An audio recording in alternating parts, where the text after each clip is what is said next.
사도행전 11장 19절에서 26절 통해서 주 예수를 전파하면 이 말씀이 가슴에 새기고 또 삶에서 주 예수님을 전파하는 능력이 함께 하시기를 바랍니다. 우리의 삶에는 많은 슬픔과 고통스러운 일들이 있지요. 기억 속에 담아 놓고 싶지 않은 일들이 있습니다.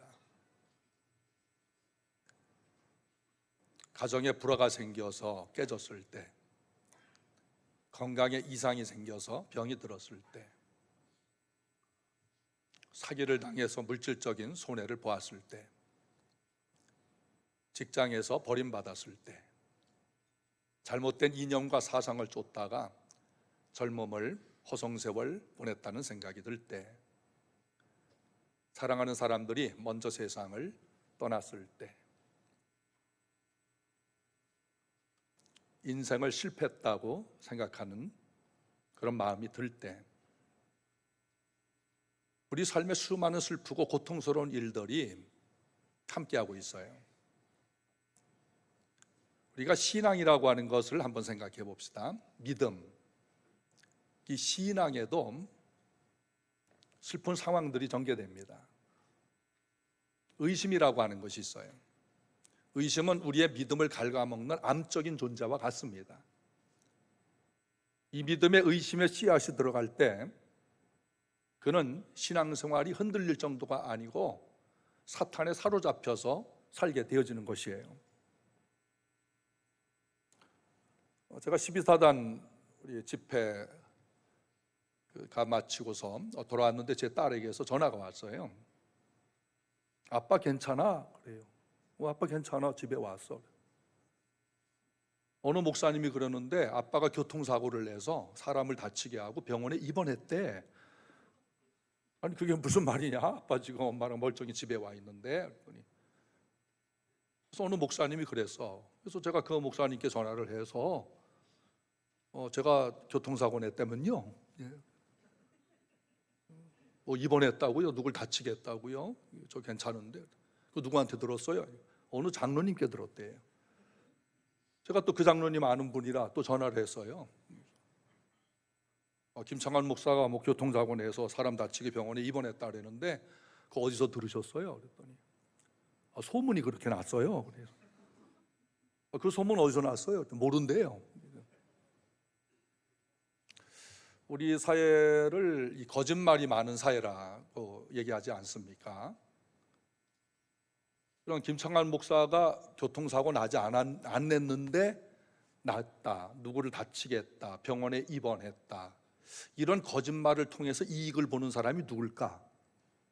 한번 보세요. 누가 있나? 우리 교인들은 없을 것 같고, 누가 저희는 그런 소문을 내서 유익을 보는 그런 일련의 집단이나 그런 사람은 누굴까? 그걸 생각을 해봤어요. 저 군부대 가서 집회 잘하고 왔습니다. 그래서 오늘 이렇게 설교하고 있는 거예요. 이게 의심이죠. 마귀는 의심의 씨앗을 뿌려줘요. 의심과 의문은 전혀 다른 것입니다. 의문은 좋은 거죠. 의문은 창조적인 어떤 것을 새롭게 만들어낼 수 있는, 내가 몰랐던 사실을 새롭게 알 수 있는 계속되는 질문을 통해서 알게 되지만, 의심이라고 하는 것은 하나님을 의심하고 아내, 남편 의심하고 자녀를 의심하고 계속해서 의심을 갖게 해요. 의심하지 말고 믿읍시다. 그 신앙의 상황은 어려움이 틀림없이 있지만 믿음으로만이 이것을 극복할 수가 있는 거예요. 어떤 상황이든지 그리스도인들이 어려운 문제를 접근하는 태도가 달라져야 합니다. 그리스도인들이 슬픔의 문제가 있을 때 그 슬픔의 문제를 믿음으로 접근해서 해결할 수 있어야 돼요. 어려운 상황이 있지만 그 어려운 상황도 믿음으로 접근해서 해결할 수 있기를 바랍니다. 심지어는 의심의 문제조차도 믿음으로 접근해서 해결할 수 있어야 됩니다. 믿음은 진리예요. 진리의 말씀을 통해서만 우리에게 참된 믿음이 오거든요. 오늘 제가 하나님 말씀 선포하는 것은 진리를 선포하는 겁니다. 이 말씀을 듣는 자마다 깨끗한 믿음이 생겨날 줄로 믿습니다. 이 믿음이라고 하는 것은 범사에 다 다 필요하죠. 로마서 1장 16절 17절은 오직 의인은 믿음으로 산다. 그러니까 모든 상황, 좋든 나쁜 모든 상황에서 우리 그리스도인들은 믿음으로 사시길 바랍니다. 오늘 말씀에 의심스러운 상황이 전개되고 있어요. 하나님을 의심할 만한 일들이 벌어지고 있는 것입니다. 19절 읽겠습니다. 그때에 스데반의 일로 일어난 환난으로 말미암아 흩어진 자들이 베니게와 구브로와 안디옥까지 이르러 유대인에게만 말씀을 전하는데, 그때라는 말은 한편으로라고 하는 뜻인데요, 스데반의 순교로 교회는 상상할 수 없는 박해가 시작됐습니다. 사도행전 6장 3절은 스데반은 성령과 지혜가 충만하고 칭찬받는 사람이었어요. 사도행전 8장 1절에 스데반의 순교 후 예루살렘 교회에 큰 박해가 일어났고 사도들 외의 성도들이 예루살렘 밖으로 도망을 갔습니다. 박해 범위가 예루살렘, 유대, 여기 베니게는 레바논을 말해요. 구브로, 오늘날 키프로스입니다. 안디옥이라고 하는 이 지역은 예루살렘에서 480km 떨어진 수리아 안독이었는데요, 당시에 인구가 50만 명이었습니다. 성령 충만하고 지혜가 있고 칭찬을 받는 사람이라면 하나님께서도 좋은 일만 일어나도록 해주셔야 되는데 오히려 예수님을 전하다가 핍박받고 돌에 맞아 순교합니다. 하나님 의심할 만하지 않습니까? 하나님께서 스데반의 순교를 통해서 우리에게 보여주시고자 하는 목적이 있으셨어요. 사도행전 6장 15절, 공회 중에 있는 사람들이 다 스데반을 주목하여 보니 그 얼굴이 무슨 얼굴 같더라? 천사의 얼굴 같더라. 천사의 얼굴과 같더라. 옆 사람 서로 쳐다보세요. 무슨 얼굴이에요? 천사의 얼굴과 같더라. 적어도 온누리교회 성도 하려면 천사의 얼굴 가지고 있어야 돼요. 얼굴 쳐다보니까 웃기죠? 아니 웃음이 나오죠. 예. 예. 천사의 얼굴을 보니까 웃음이 나올 수밖에 없어요. 얼굴 쳐다보는데 기분 나빠, 이건 아니잖아요. 성도의 얼굴은 아름다운 거예요. 화장을 아무리 공들여 해왔어도 웃지 않는 얼굴, 찡그린 얼굴, 불쾌한 얼굴, 좋지 않은 감정을 가지고 있는 얼굴, 사탄의 얼굴이 따로 있는 게 아닙니다. 그런 얼굴이 사탄의 얼굴이고요, 말씀 듣는 얼굴, 은혜 받은 얼굴, 천사의 얼굴인 것입니다. 스데반은 위협하는 사람들에게 둘러싸여 있어요. 조금 더 무서워하거나 두려워하지 아니한 것입니다. 고통 중에도 믿음으로 살며 성령 충만한 사람은 얼굴이 편안합니다.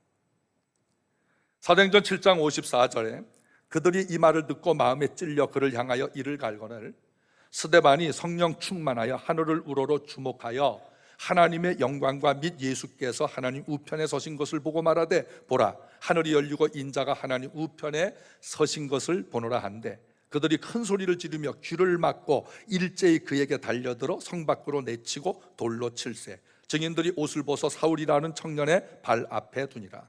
그들이 돌로 스데반을 치니 스데반이 부르짖어 이르되 주 예수여 내 영혼을 받으시옵소서 하고 무릎을 꿇고 크게 소리 이르되 주여 이 죄를 저들에게 돌리지 마옵소서. 이 말을 하고 자니라. 아멘. 억울해서 눈을 부릅뜨고 죽는 사람도 있어요. 고래고래 이를 갈고 소리 지르면서 죽는 사람도 있어요. 스데반은 무릎을 꿇고 돌로 쳐서 엄청난 아픔의 고통을 느끼는 그 순간에도 그들을 용서하여 주세요. 저들의 죄를 용서하여 주세요. 머리부터 온몸에 피가 철철 흐르고 상처가 나는데도 불구하고, 뼈가 부서지는데도, 머리가 부서지는데도 그 얼굴이 천사의 얼굴과 같았더라.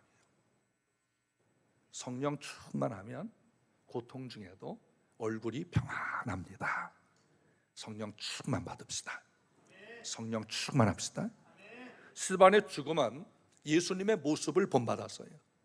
누가복음 23장 33절, 해골이라 하는 곳에 이르러 거기서 예수를 십자가에 못 박고 두 행악자도 그렇게 하니 하나는 우편에 하나는 좌편에 있더라. 이에 예수께서 이르시되 아버지 저들의 죄를 사하여 주옵소서, 자기들이 하는 일을 알지 못함이니이다 라고 하셨습니다.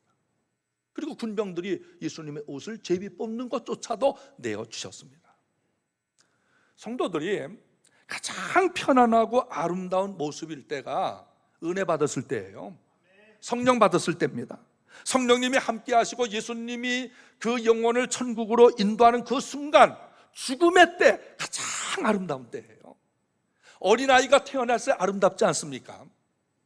그리고 인간은 그 심령이 죽을 때 어린아이 같이 되는 거예요. 예수님이 있는 그 심령만이 천국 갈 때의 그 얼굴이 천사의 얼굴처럼 되는 겁니다. 하나님께서 성도의 죽음을 귀중히 보신다. 주님이 안아주시는 거예요. 스데반 순교 이후에 더 거센 박해를 받게 됐고 성도들은 고통스럽게 조국을 떠나 다른 나라로 갔습니다. 19절에 흩어진 성도들이 유대인들에게만 말씀을 전했다. 무명의 성도들이에요. 유대 기독교인들이 갖고 있는 이방인들에 대한 편견으로 인하여 먼 안디옥까지 가서도 유대인들에게만 복음을 전했습니다. 다른 이방인들에게는 말씀을 전하지 않았어요. 편견이죠. 복음이 필요 없는 사람은 한 사람도 없습니다. 인종과 국가, 지역을 불문하고 모든 사람들에게 예수 복음이 필요한 것입니다. 하나님은 핍박을 통해서 성도들을 흩어지게 했고 흩어졌던 성도들은 새로운 거주지에서 자신들의 사명을 깨닫게 됐어요. 나를 안디옥으로 인도하신 것, 키프로스로 인도하신 것, 레바논으로 인도하신 목적이 무엇일까? 거기서 사명을 하게 됐어요. 오늘 성도들이 현재 삶의 거주지에서 하나님께서 살게 하신 그 이유가 뭘까? 목적이 뭘까? 그거 깨닫기를 바랍니다. 20절에 그 중에 구브로와 구레네 몇 사람이 안디옥에 이르러 헬라인에게도 말하여 주 예수를 전파하니. 헬라인은 유대인과 대조되는 말입니다. 유대인에게만 말씀을 전한 유대 기독교인들과 달리 구브로와 구레네와 안디옥에 흩어진 성도들은 헬라인들에게도 복음을 전했습니다. 그들이 전한 말씀의 주제가 주 예수님이셨습니다. 예수님의 십자가와 부활을 전한 것입니다. 유대인이나 이방인이나 똑같이 생명을 얻는 데 필요한 것은 무엇일까? 예수님이십니다. 동양인이나 서양인이 생명 얻는데 꼭 필요한 것은 예수밖에 없습니다. 사도행전 10장에서 하나님께서 베드로에게 저 이방인들에게 가서 복음을 전하라 그랬어요. 베드로가 아니에요, 저는 유대인들만 위해서 부름받았어요. 이방인들은 하나님의 선택된 백성이 아니잖아요. 그러므로 하나님, 저는 유대인들에게만 복음을 전할게요. 하나님께서 유대인들이 먹지 못하는 여러 가지 고기들을, 벌레들을 보여주시면서 잡아먹으라. 그때 베드로가 깨달았어요. 하나님은 유대인만의 하나님이 아니고 이방인의 하나님도 되시는구나. 그리고 로마의 중대장 고넬료 집으로 갔습니다. 그 집에 가니 가족 친척들이 다 모여서 베드로 오기를 기다려. 베드로가 말씀을 전할 때 성령이 내려오시고, 할렐루야. 오늘 말씀 전할 때 성령이 여러분의 마음에 내려오십니다. 성령이 내려오시고 그들로 하여금 예수 그리스도를 영접하여 믿게 하셨어요. 고넬료 모든 가족이 그날에 세례를 받고 하나님의 백성들이 됐습니다. 사도행전 11장 17절에 그런즉 하나님이 우리가 주 예수 그리스도를 믿을 때에 주신 것과 같은 선물을 그들에게도 주셨으니 내가 누구에게 하나님을 능히 맡겠느냐. 그들이 이 말을 듣고 잠잠하여 하나님께 영광을 돌려 이르되 그러면 하나님께서 이방인에게도 생명 얻는 회개를 주셨도다 하니라. 베드로가 고넬료라고 하는 이방인에 가서 예수님을 전거하고 세례도 주고 와서 다른 사도들과 제자들에게 간증을 하는 겁니다. 하나님께서 말이야 유대인만 사랑하는 줄 알았는데 그게 아니었어. 로마인, 헬라인 다 사랑하는 거야. 내가 가서 봤어. 내가 말씀을 전하니까 성령을 하나님께서 보내주시고 그들이 다 예수님을 믿고 세례를 받았어.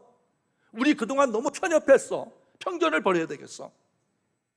그때서야 다른 사도들도 이방인을 인정했던 것입니다. 핍박은 하나님에 대한 사랑을 시들지 못하게 합니다. 박해는 하나님에 대한 사랑을 더욱 불꽃 튀게 했고 모든 사람에게 주 예수님이 필요하다는 증명을 해준 것입니다. 하나님을 향한 사랑이 시들면 하나님의 일을 관심 밖으로 돌리게 합니다. 말씀 듣는 우리 사랑하는 성도들을 하나님에 대한 사랑이 더해지시기를 바랍니다. 사랑 생각해 보세요. 사랑이 온도가 뜨거워요, 차가워요? 사랑 차가워요, 뜨거워요? 뜨거워요. 몇 도예요? 너무 뜨거워서 잴 수가 없어요. 그런데 사랑이 차가울 때 있어요, 없어요? 네, 차가울 때 있어요. 에베소 교회가 사랑이 뜨거웠는데 세월 오래 지나다 보니까 사랑이 식어서 너무 차가워. 너희 사랑이 식었다. 처음 사랑을 회복해라. 사랑이 식어진 분이 있거든. 오늘 처음 사랑을 뜨겁게 회복하시기를 축복합니다. 월드비전 설립자인 바피어스라고 하는 분은 기도하기를 하나님이 가슴 아파하시는 것에 대해서 저도 가슴 아파하게 하여 주옵소서.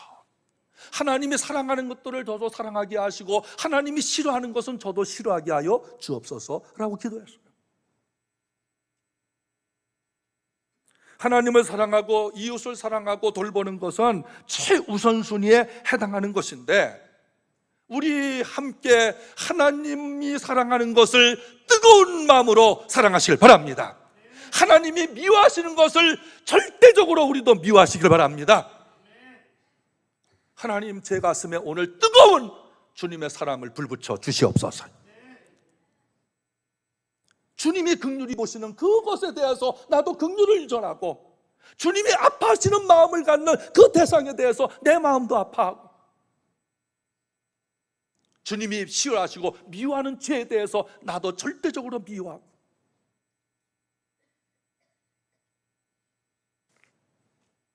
불신자들을 보면 가슴이 아프잖아요. 불쌍하잖아요. 뭐 겉으로 보기에는 제대로 사는 것들 같은데 속에 생명이 없어요. 하나님의 형상이 없어요. 하나님의 형상 없이 살다가 가는 것 우리는 알잖아요. 지옥이잖아요. 하나님이 그런 사람들을 향해서 불쌍히 여기시고 목 잡는 양같이 방황하는 것을 보시고 예수께서 긍휼을 주셔서 그 주님의 마음을 뜨겁게 회복하기를 바랍니다. 구브로 구레네 안디옥에 간 성도들은 하나님의 관심이 그곳 사람들에게 주 예수님을 전하라 라는 것을 알게 되었습니다. 주 예수를 전파할 때 어떤 일이 있었을까? 21절 읽겠습니다. 주의 손이 그들과 함께 하심에 수많은 사람들이 아멘. 수많은 사람들 중에는 유대인과 헬라인 여러 이방인들이 있었어요. 안디옥은 인구가 50만 명이 넘습니다. 세계 각처에서 다양한 인종들이 뒤섞인 이방인들이 살고 그들에게 주 예수를 전파해서 이방인 교회가 최초로 세워지게 된 것입니다. 주 예수님을 전파하면 교회가 세워집니다. 예수님을 전파하면 주님의 손이 함께 하시는 것입니다. 에스라 7장 9절에 에스라는 예루살렘 부임을 명령받았을 때 가는 도중에 이런 고백을 합니다. 하나님의 선한 손이 우리를 도와주셨습니다. 하나님의 손으로 우리를 붙들어 주셔서 호위병도 없었지만 외적의 침입을 받지 않게 해주시고 예루살렘에 도착하게 해주셨습니다. 하나님의 손이 우리를 붙잡아 주시면 우리는 하나님의 무기가 되는 것입니다. 시편 37편 23절 여호와께서 사람의 걸음을 정하시고 그의 길을 기뻐하시나니 그는 넘어지나 아주 엎드러지지 아니함은 여호와께서 그 손으로 붙드심이로다. 하나님은요, 주의 손으로 하늘도 지으셨고 땅도 지으셨습니다. 그 하나님의 능하신 손, 그 손이 여러분의 인생을 꽉 잡고 써주시기를 바랍니다. 누구에게 잡혀 쓰임 받느냐에 따라서 인생이 달라지는 것이에요. 12사단 집회 때 속초에서 합창단을 지휘하는 집사님과 합창단이 와서 특송을 했어요. 특송을 찬양을 하는데 하나님의 은혜가 부어졌어요. 장병들이 하도 찬양을 통해서 은혜 받고 하나님 영광 받으시고 다 기뻐하시면서 앵콜이 계속 나오는데 시간이 부족해서 서너 곡 부르고서 저도 감동이 돼서 그 지휘자 하시는 남편이 제 친구인데요, 제 친구한테 감사의 문자를 보냈어요. 찬양을 통해서 하나님 굉장히 영광을 받으시고 우리 모두가 은혜 받게 해주셔서 대단히 감사하다, 이런 감사의 문자를 보냈던데 제 친구가 답글을 보내지 않고 지휘하시는 그의 아내가 저한테 답글을 이렇게 보냈어요. 목사님, 이전에 제가 인격적으로 예수님을 만나지 못하고 방황할 때 온누리 교회에 와서 예배하며 목사님 설교 듣고 그날 얼마나 울었는지 모릅니다. 하면 없이 쏟아지는 그 눈물, 그때 우리 후평동에 작은 예배당이 있을 때 그 혼자 울전이 쑥스럽기도 할 텐데 하염없이 흘러나오는 회개의 눈물, 저는 그때 처음으로 예수님을 인격적으로 만났습니다. 그때 그분의 남편이 다리를 다쳐서 성심병원에 입원해 있어요. 주일날 두세 번을 저희에게 와서 그 부인께서 예배를 같이 하셨을 때입니다. 아주 어려서부터 예수님을 믿었어요. 교회 봉사 열심히 했습니다. 그런데 춘천에 와서 저희 교회 와서 예배하다가 예수님을 인격적으로 만나게 되었다. 구원의 확신을 갖게 되었다. 하나님의 성령은 말씀 듣는 성도들에게 인격적인 예수님을 만나게 하십니다. 수박 겉핥기라는 말이 있잖아요. 예수님을 겉핥기로 믿지 말고 속살, 수박의 속살을 먹어야 단맛이 나고 갈증을 해소하듯이 예수님 속으로 들어가고 예수께서 여러분 마음속에 들어가 주셔서 속 깊이 예수님을 믿고 만나시기를 바랍니다. 지금도 그분이 속초 극동방송국 합창단을 지휘하고 있어요. 누가 나를 잡고 쓰느냐에 따라서 인생이 달라져요. 귀신에 잡힌 사람은 귀신 짓을 하잖아요. 정선에 가면 카지노 있어요. 카지노 거리 앞에 먼지가 하얗게 뿌옇게 쌓인 좋은 자동차들이 즐비합니다. 자동차 잡히고 도박에 미쳐서 떠돌이 생활하는 사람들 많습니다. 우리나라 전국에 거지가 제일 많은 데가 어딘지 아세요? 정선이에요. 그들 거의 중산층 이상 부자였습니다. 도박하다가 도박에 잡혀서 망한 것이에요. 술에 잡힌 사람, 술 마셔보세요. 무슨 말하고 어떤 행동을 하는가? 거짓말에 사로잡힌 사람, 말만 하면 거짓이 나오지 않습니까? 돈에 잡힌 사람은 돈의 노예가 돼서 팔려가고, 일에 잡혀있는 사람은 하나님 일에 관심 없어요. 오직 일.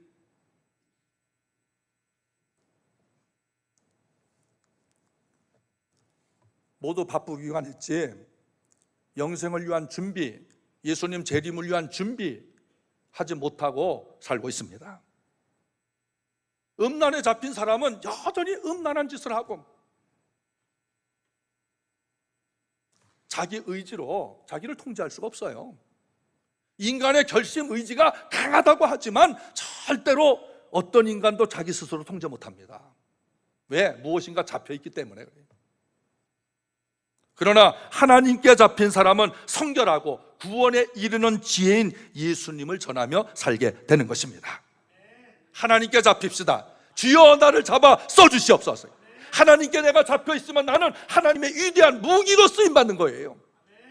바다가 잔잔하지만 그 바다를 하나님께서 잡을 때는 거대한 풍랑을 통해서 엄청난 무기로 변하는 겁니다. 솔솔 바람은 우리에게 시원함을 주지만 하나님이 그 바람을 태풍처럼 변하게 쓰시면 그 태풍은 핵폭탄 몇십 배 이력을 발하고 초토화시킬 수가 있는 거예요.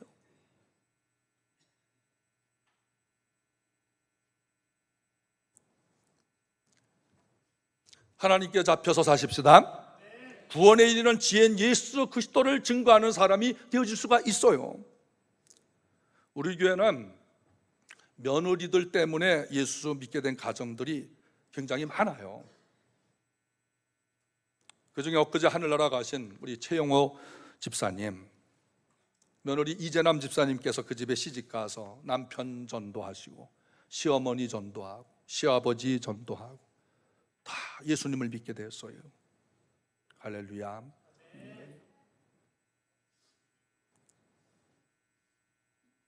최영호 집사님 하늘나라 가신 모습도 얼마나 평안하신지.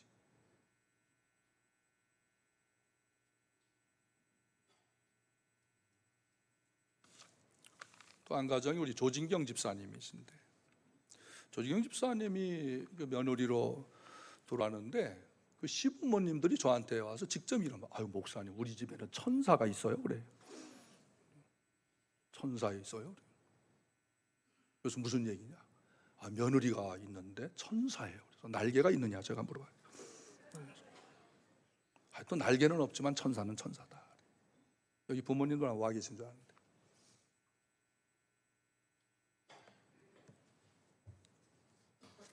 이 얼마나 며느리가 가서 잘하는지. 시아버님이 예수님 열심히 하고 시어머니 전도하고. 근데 이 천사가 아직 남편을 전도 못했어요. 남편은 아직 천사인 줄 모르나 봐요. 자동차 사업을 하시는데 어느 날 개업 예배 때 저한테, 목사님 자동차 사업이 잘 되면요 오늘이께 대형 버스 제가 사놓겠습니다. 이 믿음도 없는 사람이 그래. 한 2년 지난 것 같은데 아직 안 사놓는 거 보면, 그래서 제가 자동차 생각하면 믿음부터 생겨라, 믿어라. 여러분 보세요. 하나님께 잡힌 한 사람의 이 며느리가 시집을 가서 불신가정에 가서 잘 하니까, 전도를 하니까 그 부모들이 구원받잖아요. 육신적인 것도 공급하는 것도 큰 효도지만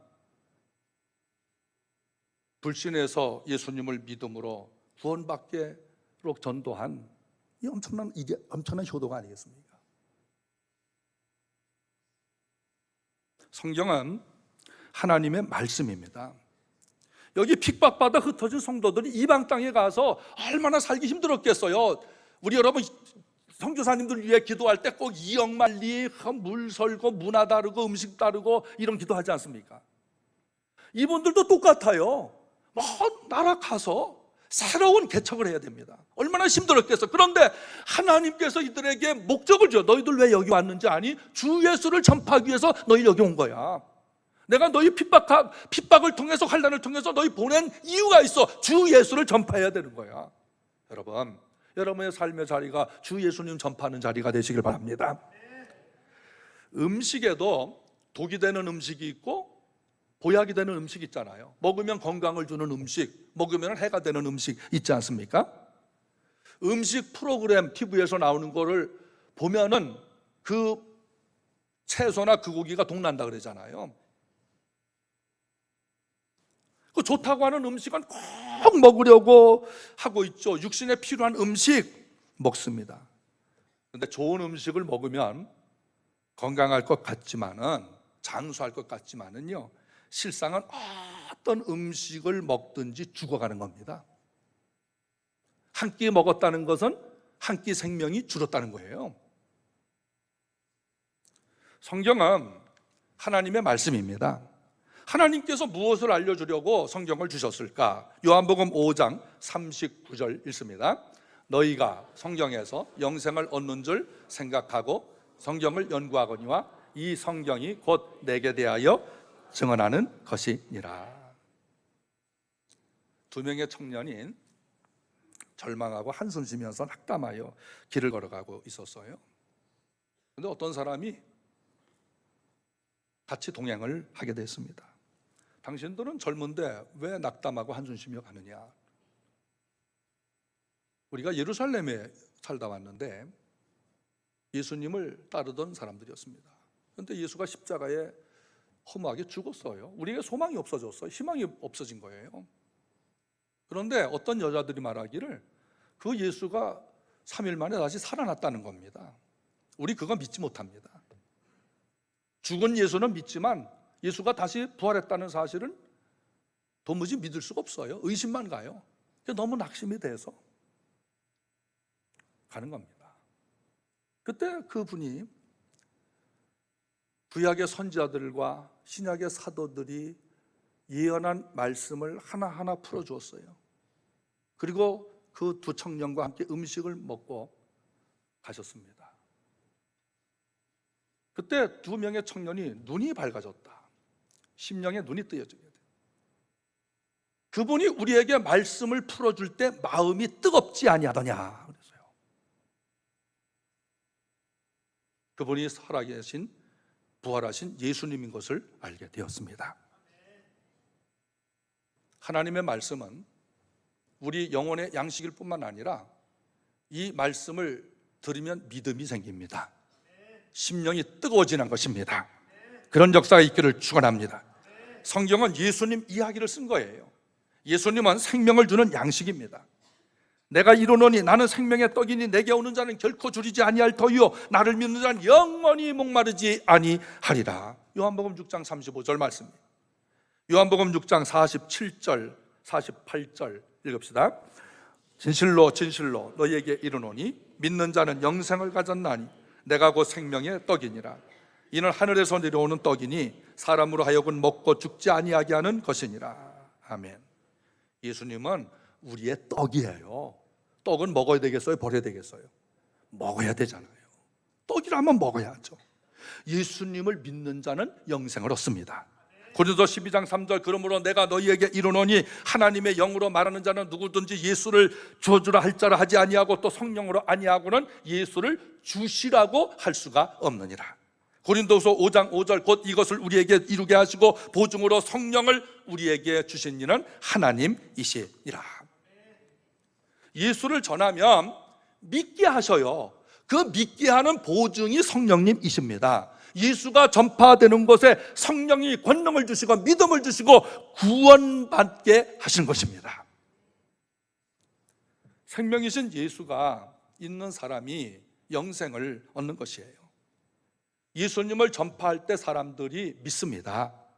전파는 우리가 할 수 있지만 우리의 능력으로 믿게 할 수는 없어요. 우리가 믿음을 줄 수는 없어요. 우리는 예수님을 전파할 수는 있어요.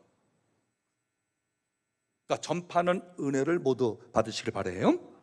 전파할 때 예수께서 보혜사 성령으로 믿음을 주십니다. 인격적으로 예수님을 만나게 하시는 거예요. 여기 있는 여성들 중에서, 여성도들 중에서 최근에 남자 목욕탕에 갔다 오신 분 있나요?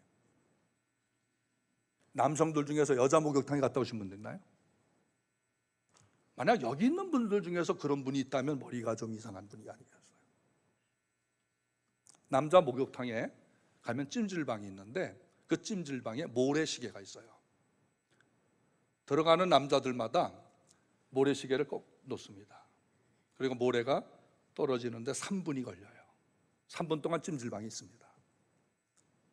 그거 참지 못하고 나가는 남자는 다 쳐다봐요. 그래서 기를 쓰고 3분을 참습니다. 3분 하면 딱 떨어져요.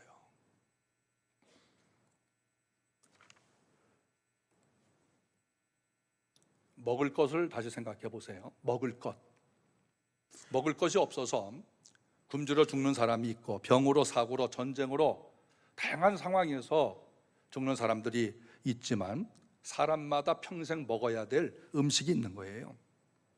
자기가 먹어야 될 양의 음식을 다 먹는 날, 그날이 죽는 날이에요. 평균적으로 소식하는 사람이 건강하고 장수하다는 말 있잖아요. 음식을 아껴 먹으세요.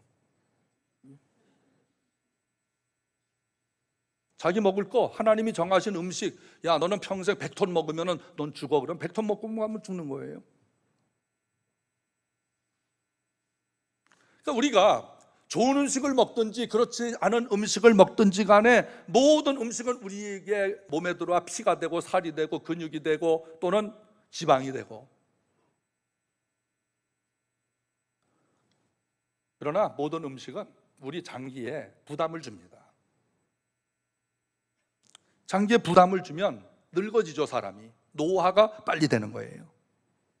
그런데 하늘 양식인 성경은 또 먹고 또 먹고 또 먹고 또 먹어도요 탈이 나질 않아요. 우리 성경 통독반 있잖아요. 목사님, 저는 성경 통독 한 번 했더니 배탈이 나서 죽을 뻔했어요. 이런 분 있어요? 성경 5번 읽었더니 두통이 생겨가지고 못 읽겠어요. 이런 분 있어요? 성경 처음 읽기가 어렵지요. 꾸준하게 읽으면요 머리가 맑아져요. 그건 사실입니다. 목사님 잠만 오던데요. 그것도 놀라운 은혜가 아니겠어요? 잠 못 자는 사람이 잠잘 수 있으니까. 성경은 백독을 하든 청독을 하든지요 생명의 말씀이기 때문에 우리 영혼을 맑게 해줍니다. 그러나 세상 지식은요 쌓이면 쌓일수록 머리가 복잡해져요. 세상 음식은 먹으면 먹을수록 내 속에 탈이 생기는 거예요. 생명의 말씀이 성경을 먹으시길 바래요. 음식은 적당히 드시고 몸에 좋은 거 맛있는 거 찾아다니라고 기름값 써가면서 막 흘리 다닐 필요 없잖아요.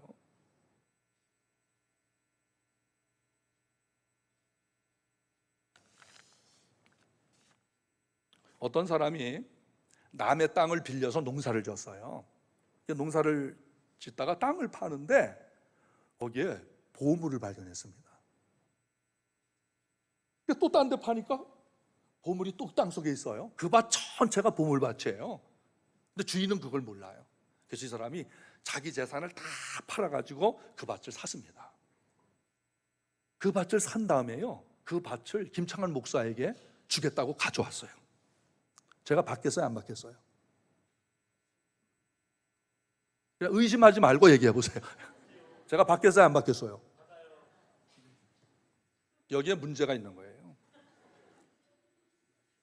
제가 27년 목회하는 동안에 두 사람이 저한테 빌딩 주겠다고 땅 주겠다는 사람이 있었어요. 실제로 있었어요. 빌딩을 가지고 있는 어떤 분이 전 잘 모르는 분인데 목사님이 빌딩 드릴 테니까 목사님이면 잘 사용할 줄 믿습니다 하고서 준다는 거예요. 저는 그때 의심이 생기는 거예요. 그래서 등기문서 가져오셨습니까? 안 가져왔대요. 진짜 빌딩을 저에게 주시고 싶다면 인감도장, 증서 다 가지고 와서 지금 저랑 가가지고 1차 처리로 하셔야지 말만 가지고 빌딩 주겠다 이러면 되겠습니까? 슬그머니 일어나시더니 가셨어요. 땅 주겠다는 분도 저는 똑같이 물었습니다. 그런데 이 사람이 밭에 보물이 가득 채워져 있는 그 밭, 그걸 저에게 준다는 겁니다. 받겠어요 안 받겠어요?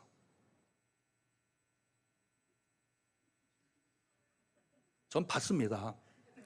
그러나 등기 가져왔느냐 이제 그런 거 하겠죠 과정은. 그러나 주면은 받을 거예요. 왜? 그 땅은 겉으로 보기에는 보잘것없었지만은 그 땅 속에 뭐가 있어요? 보물이 있는 겁니다. 고린도 후서 4장 7절 우리가 이 보배를 질그릇에 가졌으니 이는 심히 큰 능력은 하나님께 있고 우리에게 있지 아니함을 알게 하려 함이라. 우리가 사방으로 우겨쌈을 당하여도 쌓이지 아니하며 박해를 받아도 버림받지 아니하며 거꾸로 뜨림을 당하여도 망하지 아니하고 우리가 항상 예수 죽음을 몸에 짊어지면 예수의 생명이 또한 우리 몸에 나타나게 하려 함이라. 예수님은 우리의 보배이십니다. 사람마다 보배라고 생각하고 소중히 여기는 것들이 있습니다. 땅을 보물이라, 건물이 보물이라, 자동차가 보배라, 돈이 보물이야, 내 사업이 보배야, 이성이 보배야. 이런 것들은 썩어지고 불탈 거예요. 부패할 겁니다. 없어질 거예요. 마지막 심판 때 다 썩어지고 부패하고 불타버릴, 이거 좀 더 잡아보겠다고 바등바등거리면서 사는, 그것은 우리 육신을 위해서 육신이 존재하는 동안에만 필요한 것들인데 과한 욕심을 가지고 그거 더 하겠다고, 더 쌓아놓겠다고. 우리 그리스도인들이 그렇게 살아서야 되겠습니까? 그런 교회가 되면 좋겠습니까? 예수님은 우리의 보배이십니다. 보배이신 예수님은 변하지 않고 썩지 않고 부패하지 않고 불태울 수도 없고 영원하신 분이에요. 보배이신 예수님을 마음에 영접하고 믿으면 여러분이 보배가 되는 것입니다. 보배이신 예수께서 내 속에 계심으로 인하여 내가 보배가 되는 거예요. 보배이신 예수님이 죽으셨을 때 하나님이 다시 살리셨습니다. 고린도서 4장 14절, 주 예수를 다시 살리신 이가 예수와 함께 우리도 다시 살리사 너희와 함께 그 앞에 서게 하실 줄을 아노라. 안디옥에 예수 믿는 자의 수가 많아졌어요. 예루살렘 교회가 바나바를 파송해서 지도하도록 했습니다. 바나바가 안디옥에 가서 본 것이 무엇이었을까요? 22절, 23절 있습니다. 예루살렘 교회가 이 사람들의 소문을 듣고 바나바를 안디옥까지 보내니 그가 이르러 하나님의 은혜를 보고 기뻐하여 모든 사람에게 굳건한 마음으로 주와 함께 머물러 있으라 권하니. 여기서 은혜는 이방 사람들이 예수님을 믿고 구원받게 된 것을 은혜라, 그걸 보고 기뻐했어요. 예루살렘 교회가 바나바를 보낸 이유가 있습니다. 24절에 바나바는 착한 사람이요 성령과 믿음이 충만한 사람이라 이에 큰 무리가 죽게 더하더라. 바나바가 착해요. 그가 있는 곳에 사람들이 몰려들어요. 바나바가 안디옥에 가서 사역하면서 교회가 크게 부흥했어요. 교회 지도자는 착하고 성령과 믿음이 충만한 리더십을 가져야 합니다. 우리 교회 교육자들과 장로님, 권사님, 안수 집사님들 바나바 같은 성품과 지도력이 있기를 바랍니다. 안디옥 교회 부흥은 바나바가 감당할 수 없을 만큼 되어졌어요. 유대인 바나바로서는 이방인들을 지도하는데 너무 벅찼습니다. 새로운 리더십을 줘야 되겠다고 생각을 했어요. 25절, 26절 보겠습니다. 바나바가 사울을 찾으러 다소에 가서 만남에 안디옥에 데리고 와서 둘이 1년간 모여 있어 큰 무리를 가르쳤고 제자들이 안디옥에서 비로소 그리스도인이라 일컬음을 받게 되었더라. 여기 그리스도란 말은 기름 부음 받은 자, 왕, 선자, 제사장들이 기름 부음 받고 성령을 충만했는데, 그리스도라고 하는 것은, 그리스도인은 성령 받은 사람이에요. 죄를 깨달아 회개하고 육신의 욕심을 따라 살지 않게 하시고 사랑과 희락과 화평과 온유와 겸손으로 섬길 수 있도록 살게 하시는 이 그리스도인, 성령의 기름 부음 받은 사람입니다. 그리스도인은 예수의 사람입니다. 예수를 따라가는 사람, 예수 따라갑시다. 예수님 삶의 방식을 근본으로 삼는 사람이에요. 여기 주 예수 그리스도, 주는 주인이에요. 여러분, 예수님이 확실히 주인이시라면 크게 아멘 하시 바랍니다. 주는, 나의 주인은 예수 그리스도시다. 예수는 죄에서 우리를 구원해 주신 분이에요. 주 예수 그리스도 성령으로 기름 부으신 거예요. 예수 믿으면 예수가 나의 주인이시고 보혜사 성령이 나와 함께 하시고 예수님의 삶의 방식을 따라가는 제자로서 확실하게 살아갈 수가 있는 것이에요. 여러분, 전도할 때 우리 교회도 많은 성도들이 노방전도 하는데, 실제적인 전도의 결실로 보면 노방전도를 통해서는 100명 정도면 1명, 2명 믿을까 말까 해요. 그 확률이 1%예요. 그 확률이에요. 그러나 관계전도 있어요. 내가 현재 알고 있는 사람, 지금 많은 불신자에게 예수님을 증거할 때는 90% 이상의 확률을 갖게 돼요. 여러분 직장에서, 여러분 사회 속에서 믿지 않은 분들 만날 때 관계전도 하셔야 돼요. 노방전도도 계속하면서 관계전도 하셔야 돼요. 우리 모두가 그리스도인이 되시기를 바랍니다. 보배이시며 생명이신 주 예수님을 전파하며 여러분 가정에, 교회에, 춘천에, 그리고 우리 대한민국과 저 북한 땅 모든 족속에 우리들로 인하여 주 예수를 전파하니 큰 부흥이 일어나기를 예수님의 이름으로 축복합니다. 축복합니다. 아멘.